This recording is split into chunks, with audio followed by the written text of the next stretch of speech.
नमस्कार। आज से लगभग 150 साल पहले महाराष्ट्र के अकोला जिला में धोबी जाति के झिंगराजी तथा सखुबाई के घर में एक बालक का जन्म हुआ था, जिसका नाम डेबू रखा गया, जिसने आगे चलकर अपनी पहचान संत गाडगे बाबा के रूप में बनाई। कबीर के बाद देश के दूसरे संत हैं जिन्होंने कभी कलम कापी नहीं पकड़ा, लेकिन आजीवन सामाजिक क्रांति के लिए प्रयासरत रहे।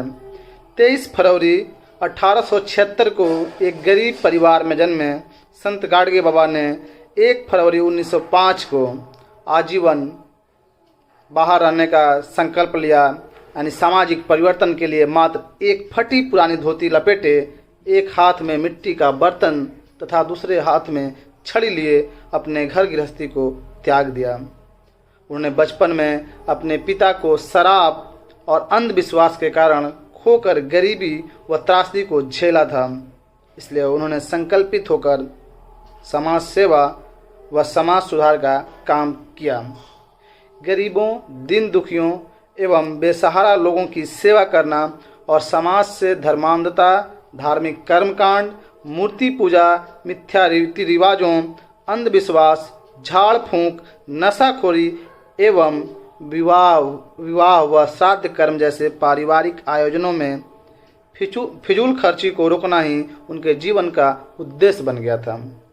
वे कहा करते थे कि कर्ज लेकर शादी मत करो, कर्ज लेने से आदमी बर्बाद हो जाता है। झूठी शान शौकत से अच्छा है दाल रोटी खिलाकर अपना संस्कार यानी विवाह संपन्न करना। उनका मानना था कि असली धर्म जन कल्याण व जनहित कार्यों में ही है, इसीलिए वे अपने आजीवन जनहित कार्यों में लगे रहे। गरीबी व सामाजिक पिछड़ेपन के कारण खुद कभी स्कूल का मुंह नहीं देख पाए, लेकिन समाज को शिक्षा के प्रति सचेत करते रहे। वे कहा करते थे कि शिक्षा के बगैर इंसान पत्थर के समान है। बच्चा पैदा करने के लिए मन्नतें मांगने वालों को तो वे महामूर्ख मानते थे। उन्हें अपना कोई मठ या पीठ नहीं बनाई। आजीवन वे घूम घूम कर जन कल्याण करते रहे। किसी भी गांव में एक दिन से अधिक रुकना उन्हें पसंद नहीं था। वे किसी को अपना शिष्य और खुद को किसी का गुरु भी नहीं मानते थे। लगभग 16 साल की उम्र में उनका विवाह मात्र 7-8 साल की कुंताबाई से हुई थी, जिसने एक बेटी कलावती तथा एक बेटे गोविंदा को जन्म दिया। उनके बेटे बेटी की शादी सादगीपूर्ण संपन्न हुई थी। विवाह के लगभग 5-6 साल बाद बेटी का देहांत हो गया, जिसकी सूचना उन्हें निधन के लगभग 2 साल बाद मिली। उनकी मां के निधन की सूचना भी लगभग 6 माह बाद मिली थी। कुत्ते द्वारा काटने और उचित इलाज न मिल पाने के कारण बेटे की भी अकाल मृत्यु 5 मार्च 1923 को हो गई। उनके जीवन में तमाम प्रकार के दुख आए, पर वे कभी घबराए नहीं। संत गाडगे बाबा तथा बाबा साहेब डॉक्टर भीमराव अंबेडकर एक दूसरे से कई बार मिले थे। बाबा साहेब उन्हें सच्चे जनसेवक मानते थे। गाडगे बाबा ने अपने सार्वजनिक जीवन की शुरुआत अपने चरवाहा मित्रों की भजन मंडली बनाकर की थी। जैसा कि बचपन में वे ननिहाल में जब रहते थे तो नानक के घर की मवेशियों को चराया करते थे, उसी में उनकी चरवाहा मंडली बनी थी।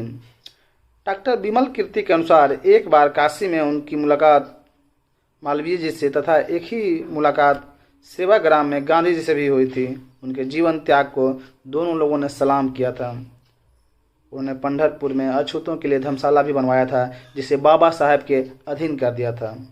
गाडगे बाबा के जीवन का अंतिम कीर्तन, वो जीवन में घूम घूम कर कीर्तन करते थे, उपदेश देते थे। कबीरदास से की तरह वह भी लोगों के बीच जाना और समाज सुधार के लिए कुछ उपदेश देना, बातें करनी, संवाद करना उन्हें पसंद था।